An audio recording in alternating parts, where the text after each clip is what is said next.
What would it take to eliminate poverty in Canada by the year 2030? This is the 2030 Project. It's a podcast that explores why poverty persists and what we can do about it in this country. We endeavor to uncover what's been successful with Canada's poverty reduction strategy, but then what needs to come next? The 2030 Project tackles some of the biggest and the most pressing social issues facing this country today. I'm Dave Trafford, and thanks for joining us. In this episode, we get to the chicken and egg dilemma in the efforts to reduce poverty in this country. Now, we've already talked about the current programs that have been successful at raising the more vulnerable Canadians out of poverty. So there are best practices that we can build upon.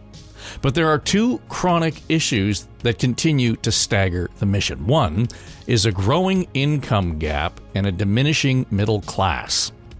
The other is the increasingly urgent need for affordable housing, and it's not just in major urban centers like Toronto or Vancouver. Addressing both with some urgency is critical if we're going to develop resiliency in our social services and for those in need of those supports. And today, our guests say the greatest obstacle has been a lack of political leadership and commitment. Nobody's taking responsibility for the difficult situation that a lot of our neighbors are in across the city. If you look at what's actually best for the economy, what's best for social well-being, lower cost housing is a boon. It's an ongoing challenge to get that support, to get these matters moving.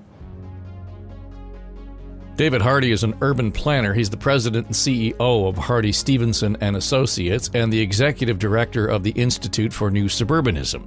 Sean Marr is the coordinator at Convene Toronto, and Magda Barrera is a housing and economics policy analyst at the Advocacy Centre for Tenants Ontario. Now, before we get too deeply into the policy and accountability questions here, let's begin with Magda and get a sense of where you think we are on this overall mission timeline to reduce poverty by 50% by 2030. Well, I want to say I'm optimistic. I'm just optimistic by nature. Having said that, I think there are serious concerns. From our perspective, we work on housing issues, which we believe are very intricately related to poverty and inequality. And we're seeing a lot of burdens on renters. They were there before COVID, but COVID has in many ways exacerbated these challenges. We have low vacancy rates, there's rising rents, there's the fact that a lot of tenants have lost their jobs and sources of income. So we're seeing all of these factors. And something else we're concerned about is what will happen. The eviction moratorium is lifted. So we have a lot of tenants who are in arrears. So we're concerned about in the coming months how that will work itself out. Are we going to see an increase in evictions at the Landlord and Tenant Board? So that's a very big concern for us. So all these factors mean that it's a very big challenge from our perspective. And I do hear from other organizations that food banks, for instance, are seeing more and more clients. So it just seems to be affecting people in various ways. Sean, one of the things that has come up over the last probably 2 months as we had that glow around the summer where we thought, you know what, I can finally step out into the light. I'm not locked in. I'm able to see some friends and some family in what looks like something closer to my summer routine. And in the glow of that, then we ended up going into a federal election campaign, and there were all kinds of big numbers and issues. And then we begin to see, back into the fourth wave, into the fall. There's a sense from my perspective that we're exhausted. And so when we talk about the things that Magda points to, we'll all acknowledge that they're there. We recognize there's a huge need. We know we have to do something about all this, but there's a fatigue that has sort of laid in here as a result of COVID particularly, I think makes it really hard for us to get anybody's attention or enthusiasm or to share Magda's optimism perhaps in being able to cope with much of this in the near future. I think there is that challenge. There's a lot of solution fatigue out there. But to be honest, and I'm a bit of an optimist like Magda. if there was one good thing about COVID, it was that it brought into just irresistible relief the depth of the problems we have around our housing system. We went into the pandemic with lots of people saying, well, it's complicated, but there's only so much we can do. And then during the pandemic, people did things that they used to say were impossible. So I think we've expanded our imagination about what's possible in terms of housing, and we were able to do some really, really difficult things really, really quickly. That said, I think, especially in the context of the past federal election, there are a lot of big numbers being thrown around, and some of them are the biggest numbers we've ever seen. And I think that's cause for a little bit of optimism. But it's not just how much you spend, it's how you spend it. And we're not tending to spend our money on the things that have the biggest impact on the most vulnerable people. We're tending to do a lot around creating sort of middle cost housing, and not very much around creating very low cost housing where the deepest crisis is. And the other thing we're not doing is there really at this point is no way to spend our way out of the housing crisis, because we're losing so many affordable units of housing to rent increases and above the guideline increases and redevelopments that will just never catch up. And governments, federal and provincial, are going to have to use their regulatory powers. We're going to need something that makes sure that rent controls actually have teeth instead of being undermined by above guideline increases and by renovictions and vacancy decontrol. And we're going to have to do something about the financialization of housing, because that's really the driver in losing. We lose about 60,000 units of affordable housing a year in this country. And the best case scenario out of the money we're spending is that we might build 30. So there's no answer to this question that doesn't involve more regulation in the housing market.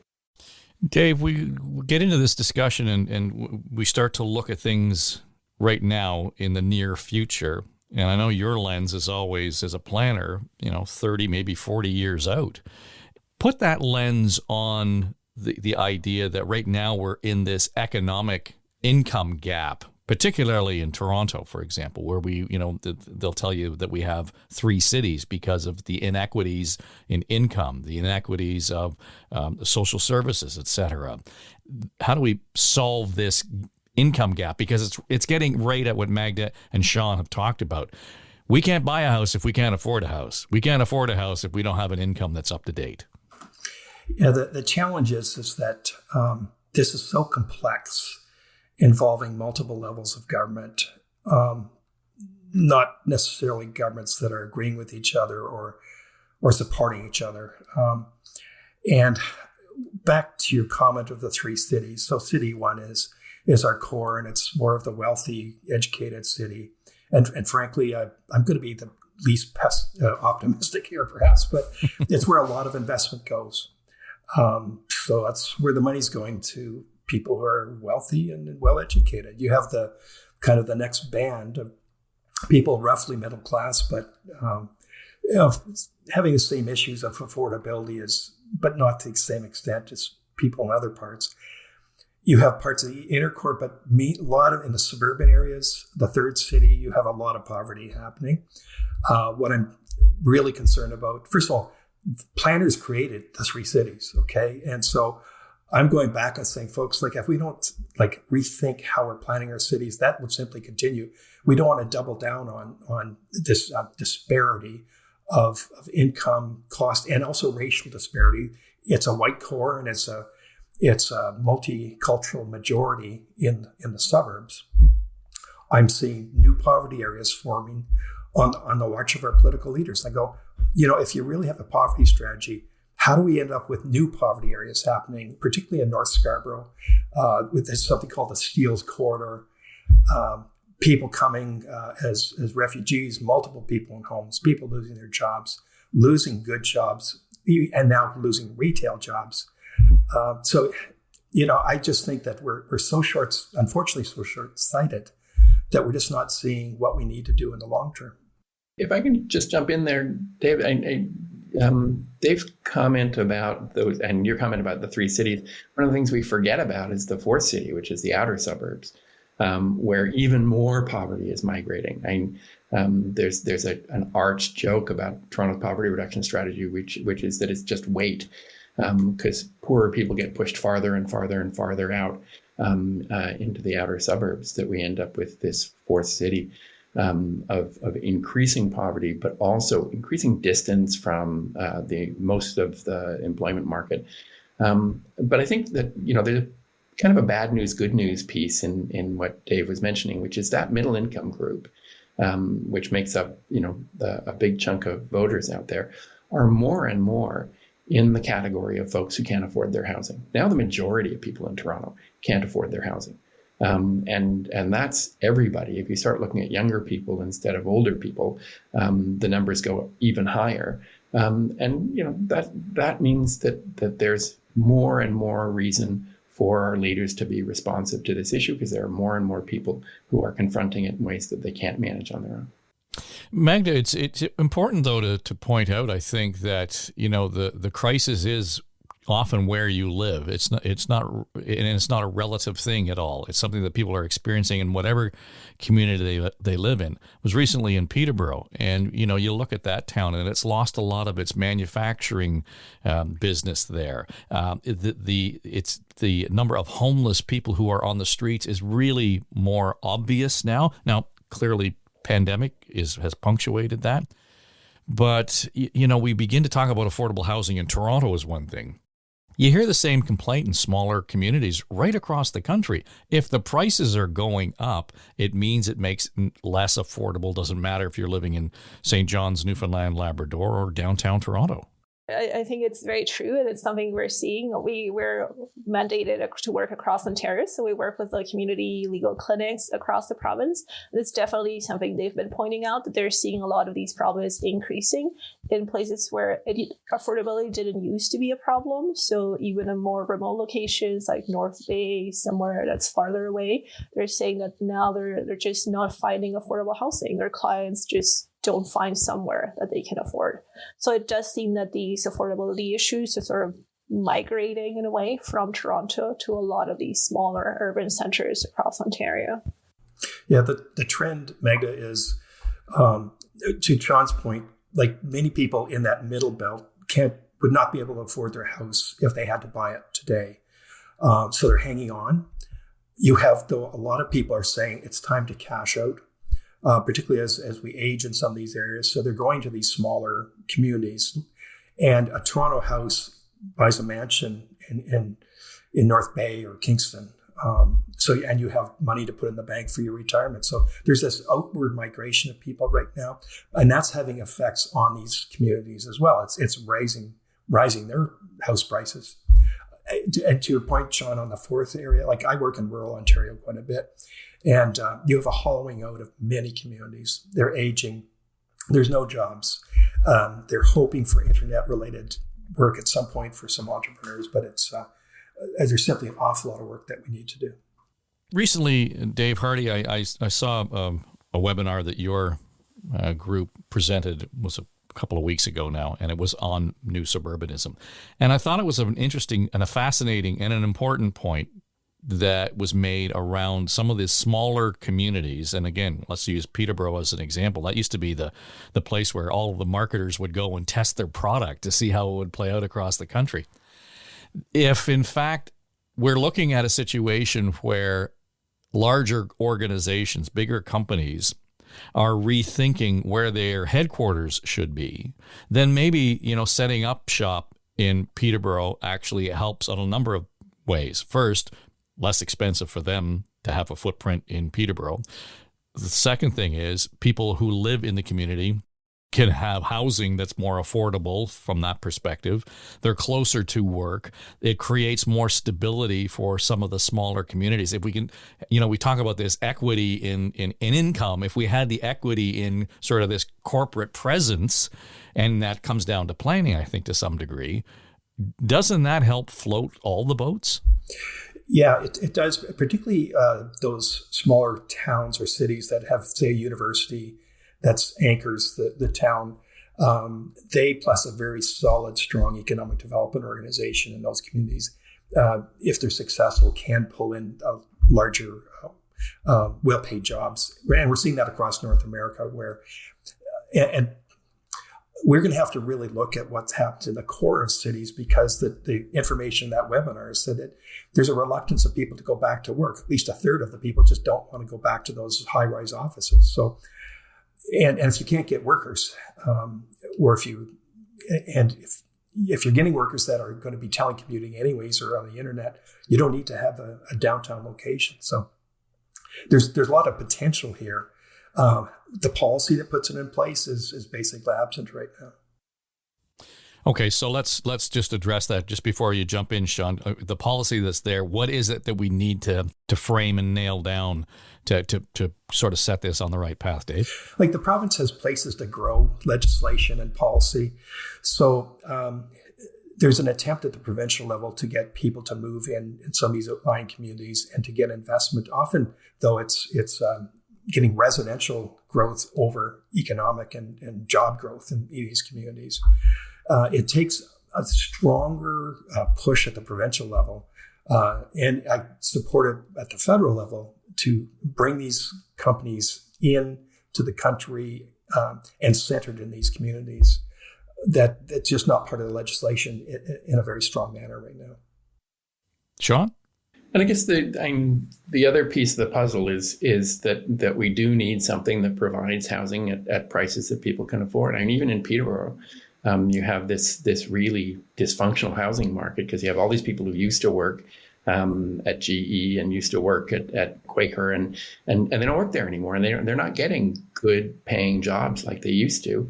But the housing market's driven by the folks who work at the university and the folks who work at the hospital and the folks who work at the places that are doing okay. So housing costs more than the average person in Peterborough can pay. And that's true as we build out places to grow. Right now, we're building housing in the GTA faster than we have ever built it. We're building housing in the GTA faster than they're building housing in New York and Los Angeles and Chicago and Washington combined. We're building, but we're building the wrong stuff. We're not building housing that people can rent at affordable rents. We're building condos that people can't afford to buy because of two things. And one is that's where the big profits are. So that's what drives the market. And the other is that we have this problem with financialized housing, where people are using housing for something that isn't what it's meant for. It's meant for housing people, and it's being used as an investment vehicle. And that's distorting it the same way. Essentially, the same people distorted the subprime mortgage market in the early 2000s, distorted the taxi license plate market in major cities in North America in the 2010s. And we need to get back to something that makes sure that we're building the right housing for people's needs. And that just isn't going to happen if governments don't play an active role in saying, okay, there's some boundary lines here. Inclusionary zoning is a great example of that. There's a policy on the books that says if you're going to build a condo, you got to set aside a chunk of the units for affordable housing. Government of Ontario passed that law in 2016. It's still not actually implemented in a single city in Ontario. Toronto's at the front of the line, and they're going to debate it in 3 weeks. But we have ostensibly rent control, but if the unit goes vacant, the price goes up. If somebody renovates their lobby, they can bump up the price above the rent control amount. And so our rent controls really aren't working either. And when we invest, we seem to, as a government, you look at the federal government's spending on housing, a lot of it's still going to middle income housing, and not that much of it's going to low income housing and nonprofit housing, where the real big gap is.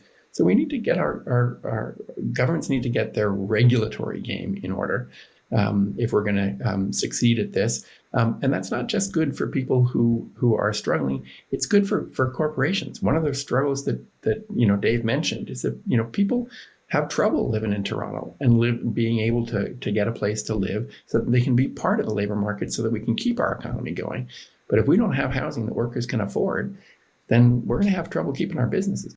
Let's draw on your optimism then, Magda, because as I hear Sean and Dave describe this, I'm not all that convinced that government is necessarily equipped or necessarily has the inclination to take control of this circumstance and to be able to do it effectively. There's all kinds of bad jokes we can make about getting the government involved in this, but I say this, just looking at history.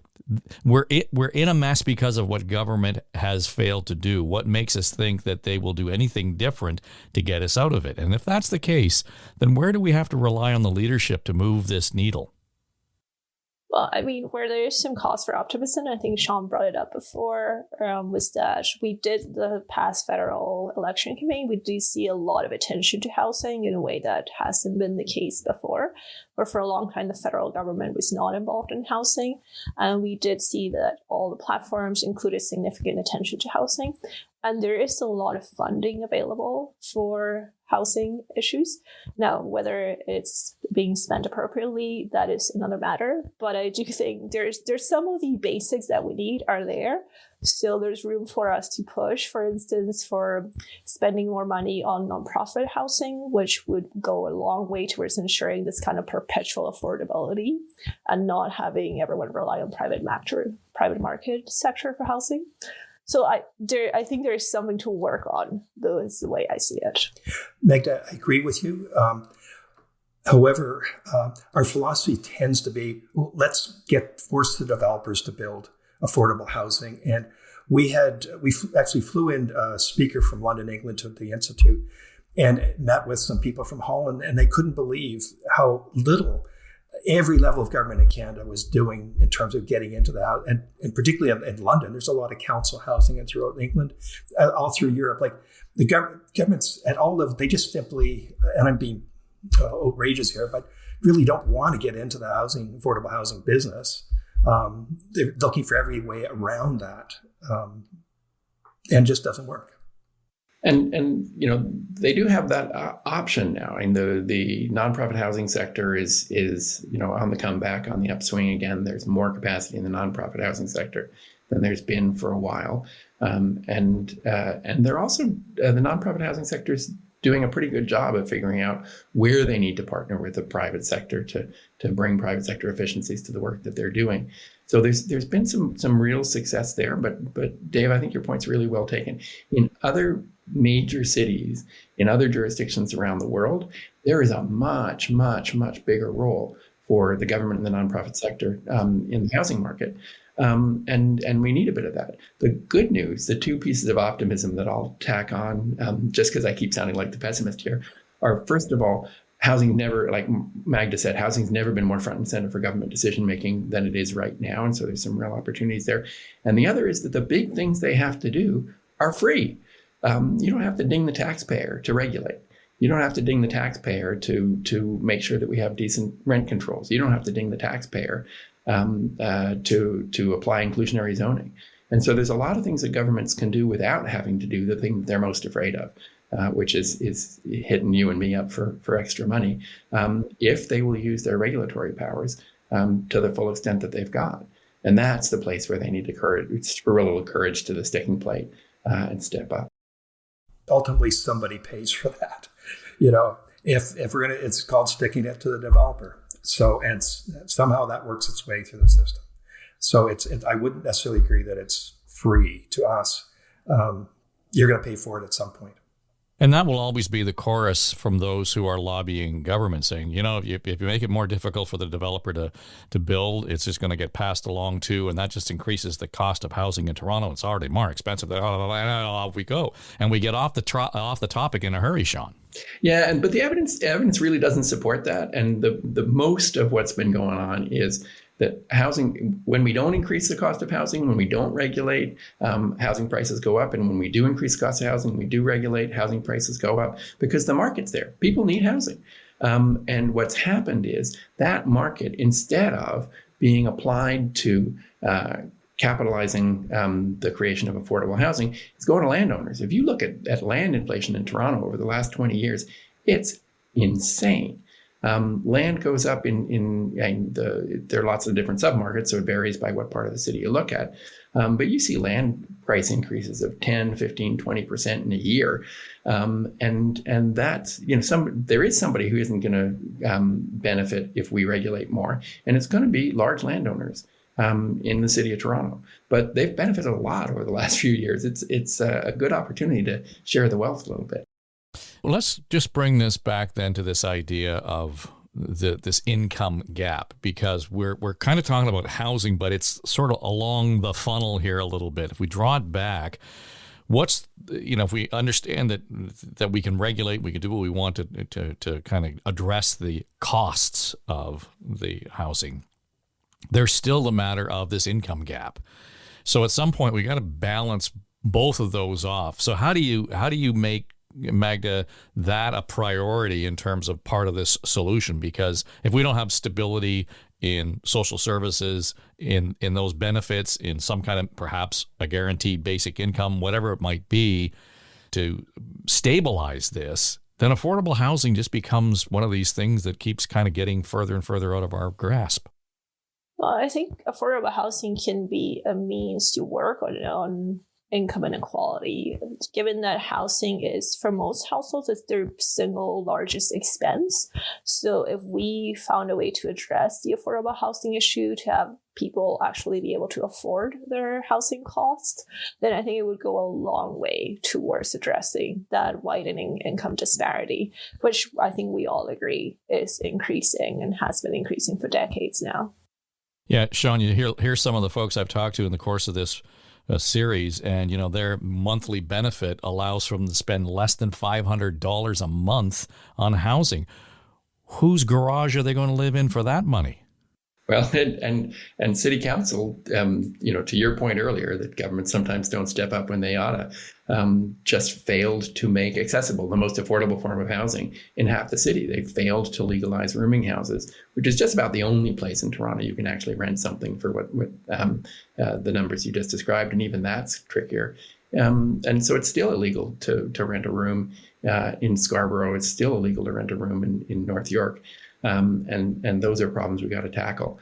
But on the income inequality side, I think we do have to recognize that the biggest dent in affordability that low-income people face is the rapid increases in rent. Nothing else is rising at that pace. And that's really what's squeezing out their food budget, what's squeezing out their, squeezing the bottom line for them. And it's actually the real driver behind those three cities that you mentioned earlier. The reason we have concentrations of poverty in one neighborhood and concentrations of wealth in another is rents and purchase prices for housing. That's what is pushing people into enclaves where we become increasingly disconnected from our more vulnerable neighbors. Dave, someone will look at this and tell you that it's ever been thus. We have always had these areas of poverty in major urban centers. We can talk as much as we want about it. Can we plan our way out of this? You're going to need to look longer than, say, 4 or 5 years. It's 20, 30 years. There's some really good things being done across the city, again, that aren't getting a lot of support. We have a skills gap where if we're looking for skilled workers and those jobs aren't going filled, but we can't get them skilled to get those higher paid jobs. And it's not necessarily hard to do. The East Scarborough storefront, which I very respect, is doing some incredible work trying to get people out of poverty and into the skilled pipeline, as it were. Investment, again, if you're in North Scarborough, it's 23 kilometers downtown by bus for most of the trip. But we were getting opposed to get higher order transit for 10 years. We couldn't get something approved at the city. The nonprofits are doing a very good job in terms of nonprofit of trying to get more people in, but it's a small amount compared to the need of these folks. So to Sean's point, illegal rooming houses, multiple families in one house, which has been a real COVID hotspot. So it's really having a strategy that deals with some of the structural fundamental issues. I'd start by getting people in the skilled workforce, and then moving on to provide other supports over the years so that we can start to really chip away at this, what might be just endless poverty. So just quickly then to all of you, because you have clearly painted a picture of urgency from each of your perspectives. How do we impress that urgency on those leaders who have to make decisions and a difference, Magda, so that, to Dave's point, this is not something we're going to turn around in a hurry. But the longer we wait, the deeper the problem gets. How do you effectively impress upon them that level of urgency? Yeah, I think that's one of the biggest challenges, right? Is getting that support and that will to make this change happen. So from our perspective, is sort of trying to present all these issues, trying to sort of have the evidence to support what it is we need and why all of these issues matter. And they matter towards just general health and well-being of our city, of the province in general. But yeah, it's an ongoing challenge, how to get that support to get these matters moving. Sean, some people are just going to want to look at it from ROI. And I'm all for it. I think looking at it from ROI is a fantastic choice because it's evidence driven. Sadly, what we mostly do is look at this from ideology. But if you look at ROI, if you look at what's actually best for the economy, what's best for social well-being, lower cost housing is a boon.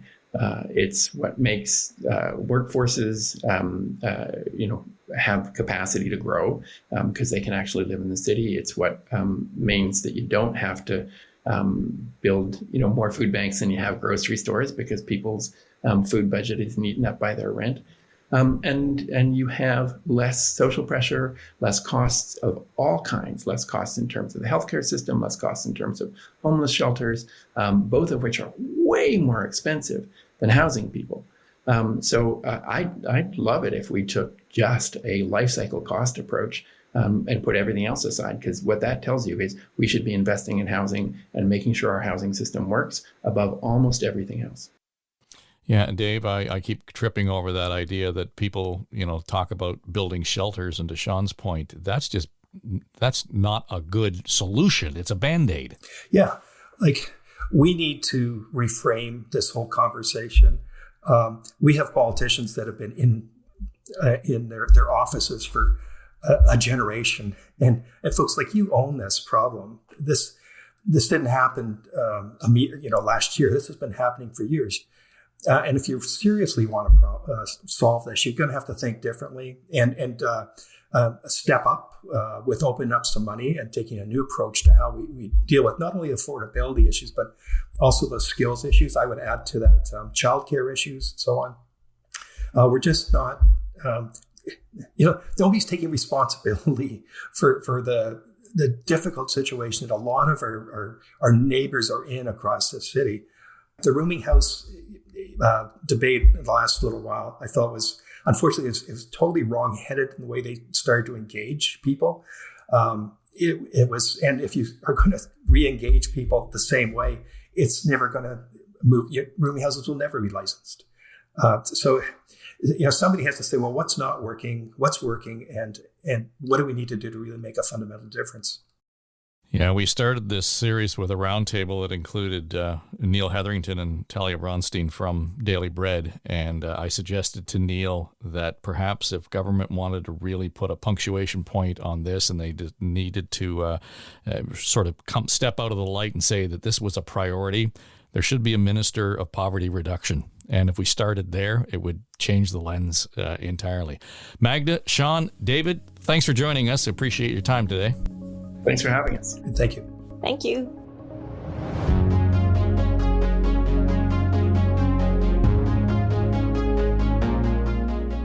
David Hardy is an urban planner. He's the president and CEO of Hardy Stevenson and Associates, also the executive director of the Institute for New Suburbanism. Sean Meagher is the coordinator at Convene Toronto, and Magda Barrera is a housing and economics policy analyst at the Advocacy Centre for Tenants Ontario.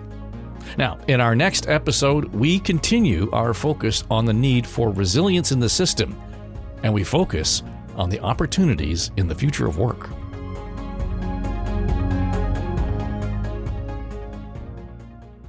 Thanks for listening to the 2030 Project. We would encourage you to subscribe to the show We're on Apple and Spotify, Google, Audible, pretty much anywhere you get your podcasts. We'd also be grateful if you'd offer a rating on the show. We'd love your thoughts, your feedback, even your criticism. The 2030 Project podcast series is sponsored by Daily Bread Food Bank, a Toronto-based charity whose mission is to collaborate with all to eliminate food insecurity and advocate for solutions to end poverty. I'm Dave Trafford, and the 2030 Project is an Eye Contact production.